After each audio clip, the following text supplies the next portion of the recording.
This channel does not promote any violent, harmful, or illegal activities. All content provided by this channel is meant for an educational purpose only. বহু বছরের পরিকল্পনা আর সেটা বাস্তবায়িত হতে সময় লেগে গেল 100 বছরেরও বেশি। কিসের কথা বলছি সেটা তো টাইটেল আর থাম্বনেল দেখেই বুঝতে পারছেন।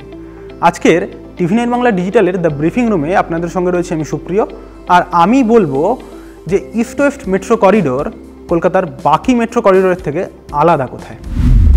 এতদিন হাওড়া ময়দান থেকে এসপ্ল্যানেড এবং শিয়ালদাহ থেকে সেক্টর 5 এই দুই ভাগে চলতো ইস্ট ওয়েস্ট মেট্রো, আর এবার হাওড়া ময়দান থেকে উঠবেন মেট্রোয় আর নামবেন একদম সেক্টর 5-এ। হ্যাঁ, কলকাতাবাসীর এই স্বপ্নই এবার বাস্তবে পরিণত হয়েছে।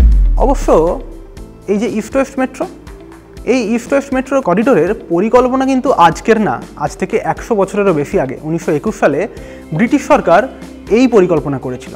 সে সময় লন্ডনে টেমস নদীর নিচে সুড়ঙ্গ দিয়ে চলতো ট্রেন, কিন্তু কলকাতায় গঙ্গার নিচে দিয়ে ট্রেন চালানোর যে পরিকল্পনা সেটা করার জন্য মাটি পরীক্ষা করেছিল ব্রিটিশ সরকার।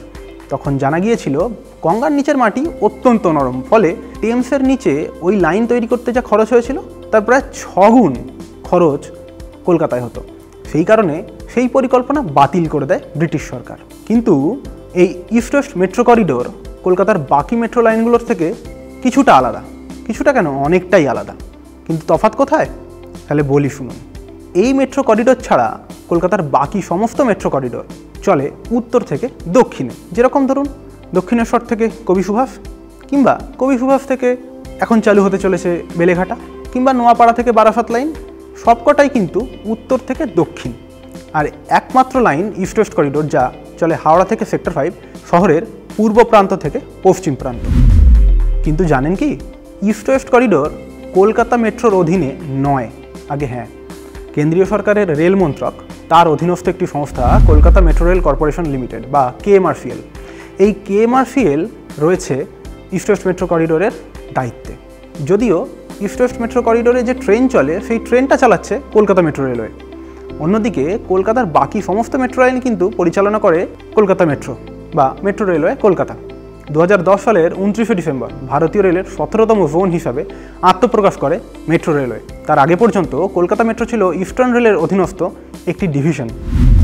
এ তো গেল পরিচালনার ভিতরের খবর।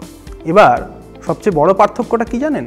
ইস্ট ওয়েস্ট করিডোরে যে রেক ব্যবহৃত হয় বা যে ট্রেন সেট ব্যবহৃত হয় তা তৈরি করে বিএমএল বা ভারত আর্থ মুভার্স লিমিটেড, এবং তা চলে স্ট্যান্ডার্ড গেজে।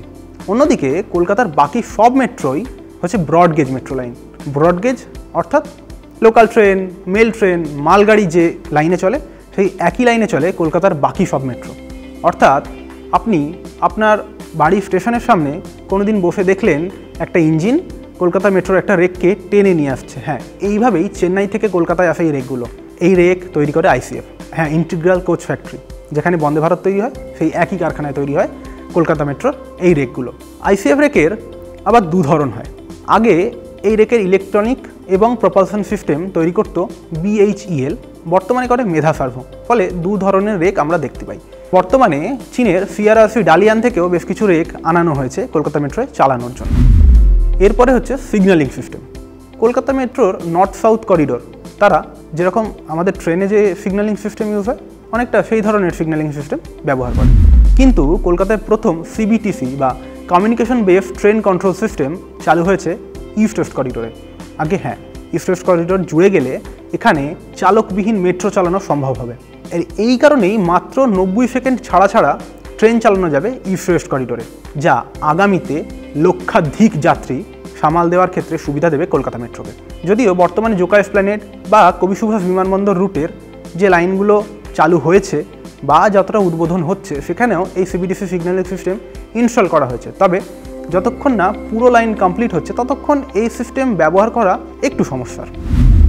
এছাড়াও আরও একটা ব্যাপার, ইস্ট ওয়েস্ট করিডোরে যে রেক ব্যবহার করা হয় তা 6 কামরার, যদিও অন্য সমস্ত লাইনে যে রেকগুলো চলে সেগুলো 8 কামরার রেক। কিন্তু পার্থক্য যাই থাক না কেন, ইস্ট ওয়েস্ট মেট্রো কলকাতার মানুষের কাছে এক আশীর্বাদ স্বরূপ।